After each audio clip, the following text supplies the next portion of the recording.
After Ukrainian forces had conducted a successful aerial ambush on the Russian Su-34 fighter bombers and multiple Russian military bloggers had confirmed the deaths of their comrades, there was palpable suspense on the front line, and everyone waited for the reaction of the Russian Ministry of Defense.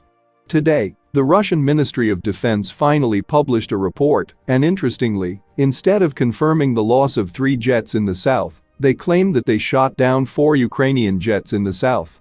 Ukrainian fighters operating in Krinky reported that not a single bomb had been dropped on their positions since the reported interception of the Russian jets. Russian sources also did not publish any new videos of the strikes, further confirming that the ambush did happen, and the Russian Ministry of Defense is trying to conduct the usual retribution information operation. Moreover, some of the most prominent Russian sources reported that Ukrainians have already received a squadron of F-16 fighter jets and dispersed them throughout the airfields in western Ukraine. And this is not unlikely because even the Institute for the Study of War noted that based on the recent Estonian Ministry of Defense strategy document, the Netherlands, Denmark, Norway, and Belgium had to send F-16 fighter jets to Ukraine before the end of this year. This gave rise to even more speculation about the recent ambush and why Russian aviation has been really quiet. The lack of airstrikes alleviated the pressure on the Ukrainian bridgehead on the eastern bank of the river and allowed Ukrainians to increase the pace of their offensives. And such a relief came in handy because, over the previous days, Russian forces had conducted a series of powerful attacks.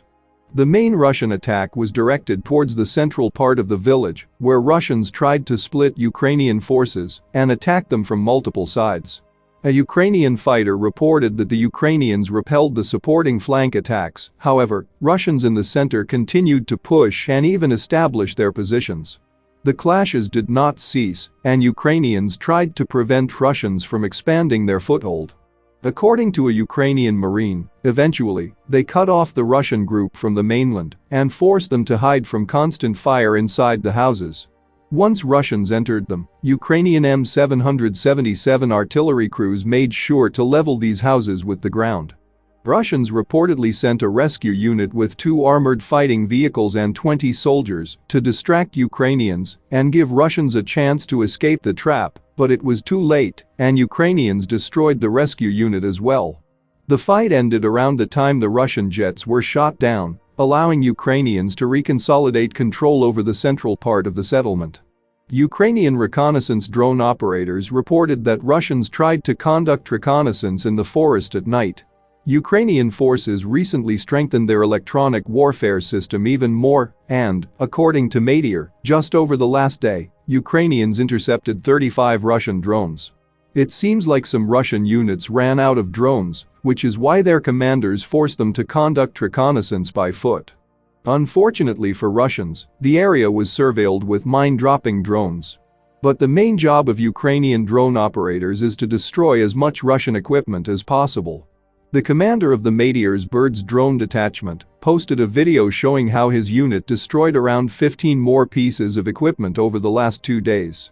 A third of them were armored fighting vehicles, another third were trucks, and the remaining were various cars. The basic tactic used is the following. Ukrainians are identifying the roads and especially intersections that Russians use the most, then distantly mine these areas with drones at night and in the morning go around and finish the immobilized vehicles. The tactic is extremely effective because Russians do not have enough time to organize evacuations. Do not have